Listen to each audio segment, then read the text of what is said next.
All right. Good afternoon. It's Ryan Roman with the Southern Railway Memphis Division, 1975-ish, and I'm working on basically Sheffield. All right, I got some of these crazy cheap trees from that I think I filled out, some, hey, if you add another $4 to this order, you get free overnight, you get free same day on Amazon. And I was like, oh, look, trees. Push the button, they were, whatever they were cheap. And they showed up, and I'm just like, oh, okay. Just stuck them in there just for giggles, because they just look semi-ridiculous at this point. But anyway, it does give you, all right, there's where trees will be. But the main line, so coming from Sheffield into Muscle Shoals, so you have the old L&N Diamond. And remember, this area is where effectively two railroads met. If this was straight, this would be the northern terminus yard of one railroad, and then the Memphis and Charleston, coming by on this outside track, and this other inside track would have been the Birmingham and Nashville. I can't remember the name of it off the top of my head. I'm getting old, COVID brain. Anyway, and this is where the L&N crossed over, headed to Tuscumbia. So it comes down, runs double track into Muscle Shoals. Here's where Avalon Avenue crosses the double track. And this will be pretty, look a lot like, it does. The old Kmart used to be over here. The building is going to sit right here. I believe it was an 84 lumber. Now it's some sort of carpet place. I've added this because I just want to get a little bit of elevation. These are going to be backyards that, back up to the tracks here. I just wanted this to be a view block of what's going that way. Some scenery so that when you're sitting here, staring here, you're not looking over that way. So just gave I know an inch of foam is not a brief bit of elevation. I'm going to machine this all down a little bit, but just to give it, a little bit of change of elevation. This will be mowed down. But now here's the spur to geez Louise, Flexco. Again, it's wrong side of the tracks, but to get the radius on the outside here that looks pretty and is actually works with longer equipment, we had to switch it over, my load, my rules, that kind of thing. And initially, this was back here was going to be a separate industry called Robbins company. Robbins is kind of neat because it has this, had a water tower right in the middle of all their stuff. And the only thing about this was that, one, I never saw it as a kid. I don't ever remember it. I just see it on overhead shots. But, it's like, if I lose that industry, I go from 10 industries to 9 on the layout that are, switched. And I'm like, okay. But the biggest thing is that the switch have to be in here on this curve somewhere. And unless I run another curve switch, which again, or unless I either hand lay it and build it myself or, Atlas. And it's just like, okay, and then the curve switch, it's like, then you're using the, typically what is the through route as the switched out, that's the spur route. I'm like, And again, just, trying to, broaden the curves as much as possible. So, all right, you know what? Let's just see what this looks like if I lose Robbins. Just go ahead and not do it. And then the thought is like, all right, if I bring Flexco a little further around the corner, because as it sits right now, there's the spur, comes around, Flexco sits right here. Then your 6th Street crossing ends up being here. And it's like, all right, it's too close to the switch. So it's like, all right, so, because this switch was a little bit further that way. So if we bring the 6th Street crossing down to, say, here, run the 6th Street crossing this way, cross where, Robbins would have been. Run 6th Street that way, and drag Flexco around the corner a little bit. Just a little bit more. Gotta love this old Pico drag Flexco around the corner, just a hair like that. This is obviously going to shorten up right here. And now, it's funny, if you do that, 6th Street will run this way. Pretend this piece of flex track is 6th Street. The crossing's down here, they cross here, come back this way, and you just kind of curve it off the layout in here somewhere, so it's not, because it doesn't run into this over here. So just come down and curve into the there. So, but imagine that piece of flex track is 6th Avenue. Flexco moves around to like this, and then Flexco sits right here, and then you actually get the street off of 6th Avenue that cuts this way, that basically cuts up to where Flexco is. It makes a little more sense geographically. And that road actually crosses the spur, so we could actually physically cross the spur, if we wanted to bring it out that way. Of course, then you run into, how do you terminate it out here between crossing the spur and the main lines? So I probably wouldn't do that. I'd probably just bring that road going this way into disappearing behind the buildings of Flexco, and then allow Flexco to actually be, decent sized industry. And again, let N-Scale, work its magic and actually have, a large, industrial building. The more I talk about it here, sitting on this video, the more I like this idea. And just, and again, just trying to, not put 10 pounds of poop into a 5-pound bag kind of situation. I know, some other modelers have done that, and it's hard to resist. Oh yeah, throw this in there, throw that in there. But Flexco was an operation that we drove by. We drove by it every time we went out 6th Street looking for a train. So I know what the front of this looks like. And so that's 6th Street, and 6th Street in and of itself. I mean, that is the crossing. Again, let's go back into why I did this entire layout in the first place. This crossing is where I saw the first train as a little kid, and had that reaction that my grandparents were like, ooh, he likes trains, and then continued to take me to see trains. So this is so if I move this and make this scene a little more of what it is important, and give it more a lot more space to be a scene. I think that'll, even if I change the angle out here a little bit, just to make that as it dives off the layout, and that distance between here and the turnout, there'll be a signal.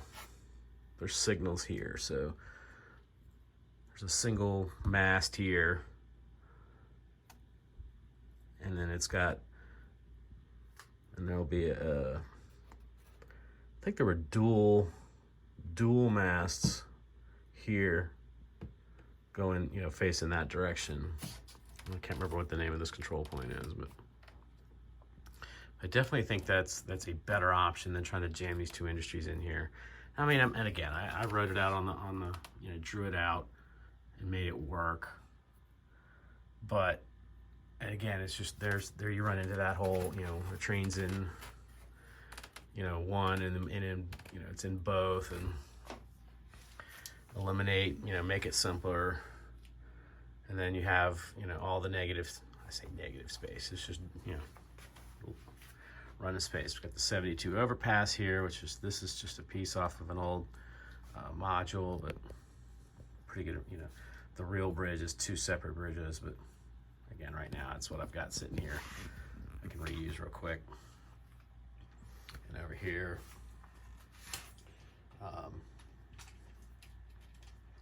this runs into the, there's a little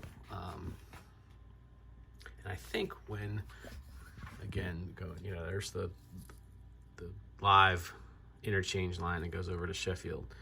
And I think when this actually becomes, true layout, this is just because this is temporary with the temporary staging yard over there. When this becomes real, that the actual main line will be on the the closer to the edge here, because, and again, trying to keep with reality, but I may stay with it like this and let the industry. So this is, I think there were two industries down here that were served by the railroad. One was a beverage distributor. Well, I can't even tell what the other one is from the current maps. I'd have to dig up the older maps again. But there's two industries on this spur. So that'll stay, kind of like that. So again, the more I talk about this, the more I like this idea of moving the 6th Street crossing to here, dragging Flexco a little bit more around the corner. Now, of course, as I do that, it's like, all right, turnout ends up being here, so I gotta watch the reach from the edge and what I put, up this way. Because again, when I put this in, I was still thinking there's gonna be two industries, so I wanted to separate. It's like, okay, you're gonna work Flexco from over here, you're gonna work Robbins from over here. But now it's like, all right, probably still gonna work Flexco from this side, because this is where the turnout is. I mean, you're gonna be working cars like this, but look where my arm is. So I gotta make sure I pay attention to what I put on top of this little elevated section of, or do I just go ahead and remove it all together? Or cut it back to here. Chop this back down to level and just leave this little pimp up here. Again, this is just kind of be the idea was just a little bit of a view break, to keep you, when you're sitting here, you're not seeing, again, if there's trees and stuff on top of this, it'd be sitting up like this. So you're not seeing that far, that much that way. And it would still do it if the trees were here instead of right here.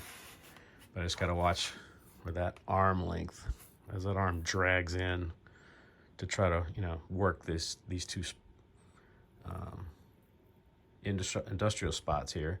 The majority of the building will be on the far side of it, so that's, makes it easy to get to, so that I'm not trying to reach over delicate stuff or anything. Now that curve ends up being tight, but again, it's an industrial spur, so 4-axle power and a couple tank cars.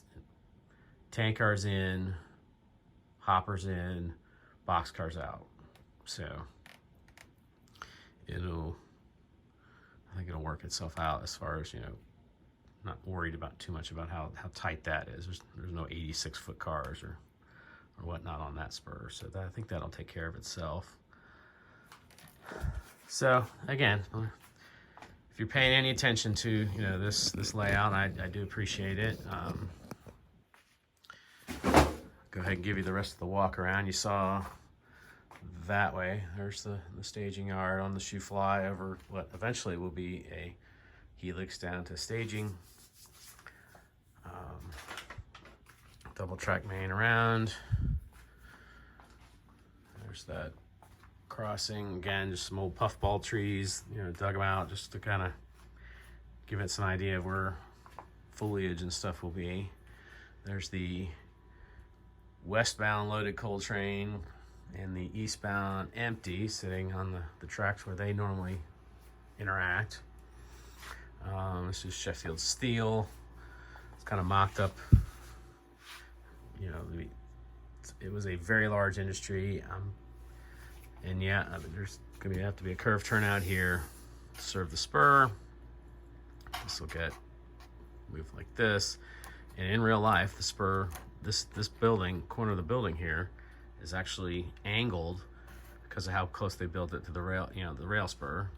So that's actually models like real life. I think I'm probably gonna end up cutting this thing off about here. Just, it's big, and this isn't even anywhere, close to the size of it. And it, real life came out this way, but I think I'll cut it off about here. But again, that's the decision for another day. But get over here into Sheffield. And again, that's the live interchange with two different operations going on here. So you got L&N coming in, and you also have stuff coming in from TVA, the TVA reservation up there. So you have a lot of TVA tank cars coming, in and out. And there'll have to be a TVA switcher that'll, drop stuff off here at the interchange and pick other stuff up and go back. So that's two different operations there between TVA and the L&N coming in there.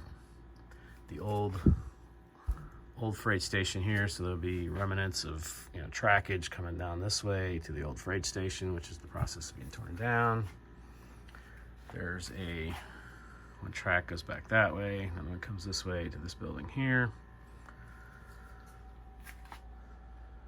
So it's gonna be this is representative. It's not. I think it's too big for the space, but again, old industry that is no longer was rail served, no longer, but there will be evidence of the route, tracks there in the road and stuff.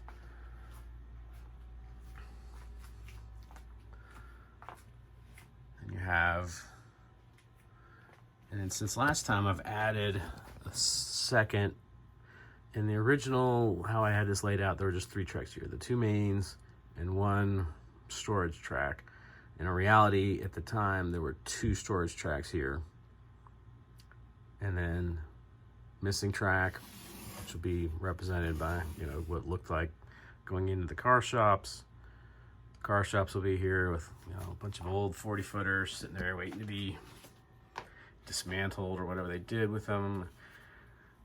The old turntable and roundhouse would have been back here in this corner. It's demolished by this point.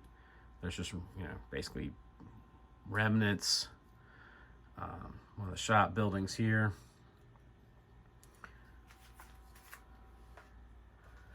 And then this would be Douglas Street, but again, Douglas Street only crossed 2 tracks, and it certainly can't cross. Well, I guess theoretically it could cross a turnout, but it doesn't mean, I don't think it's going to. So probably going to move this turnout back basically 1 turnout length to here, and then put Douglas Street crossing here. And there's definitely going to be kind of a view break here. These houses don't really exist, they're just kind of sitting there. And then you have Tuscumbia, which would be one of the more heavily modeled end areas. And that's a grade I put in because there was an incredibly significant grade climbing out of Sheffield into crossing the bridge and up to the top of the hill here at the crossing. Now, one of the things that I wanted to look this way, because if you look at it, it's definitely got a little S curve in there, and it's like everybody's like, oh, no S curves. I'm like, but it looks good. Yeah, it looks great if you've got 10 feet to do it in, not 3 or 4 feet. So this is going to have to be taken apart and just brought back to about here, straighten it out, and then make this curve broader and bring this slope, this grade down across the junction here. Eventually this will be a swing out for when I get older. I'm 50, and I imagine by the time I'm 55, on up that way, I intend on staying here a while. That I'll be definitely wanting a swing out, but it's set up to be a swing out. It'll come this way, and there'll be the old quarry turnout here. Bear Creek Bridge, as it's represented there on the wall, be here. And then over the top of the helix will be the Pride transloader for coal. That's the coal train's destination. If I manage to pull that off for real, I think it'd be awesome. I've got lots of pictures and stuff, and I've got a good idea in my head if that I can do it. So it'll take some definitely some, it may take having to elevate this entire section up a little bit to get enough clearance over the top of the, what the helix is going to end up being. But hey, if we need to do that at that point, I mean, none of this is going to be, this isn't going to go any further over here than this. So I do like the grade. It makes the, locomotives work, especially coming out of Sheffield down there, coming up the hill, which it's the reason why there were so many locomotives on east and westbound trains, going west out of Sheffield. And the grade, top of the grade's right here at the crossing, which is exactly where it's supposed to be. And it's downhill going that way. So it has produced in running trains with this little grade on it, exactly the effect that I wanted it to have. But I have to clean this corner up curve wise, and as far as the radius, it's just too tight. And so I'm probably gonna back this turn out and just bring this, keep this a little bit further this way and start the curve. Right now the curve starts in here, probably started it in here. If you remember, this is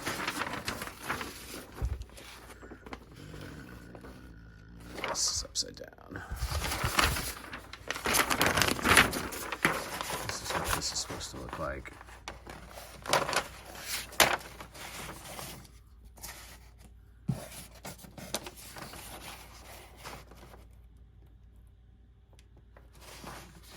See, that's kind of weird looking, but that's the the crossing with, as I call it, the KKK house. And again, this was the primary watching spot for my grandfather and I, because it was the closest one to his house, where we caught a lot of trains. So this particular scene is definitely important in everything that I do and want to set up. So that's the actual crossing itself. As I say, the KKK house is just this little ex gas station, from way back in the day, and we'll make this happen. But again, if it doesn't run right, everything else is kind of, goes to heck. So I got to change this a little bit to make it run right. Anyway, appreciate you paying attention for this long video. Probably should break it up into 2 chunks, but we'll see about that in post-production. Anyway, thanks for watching.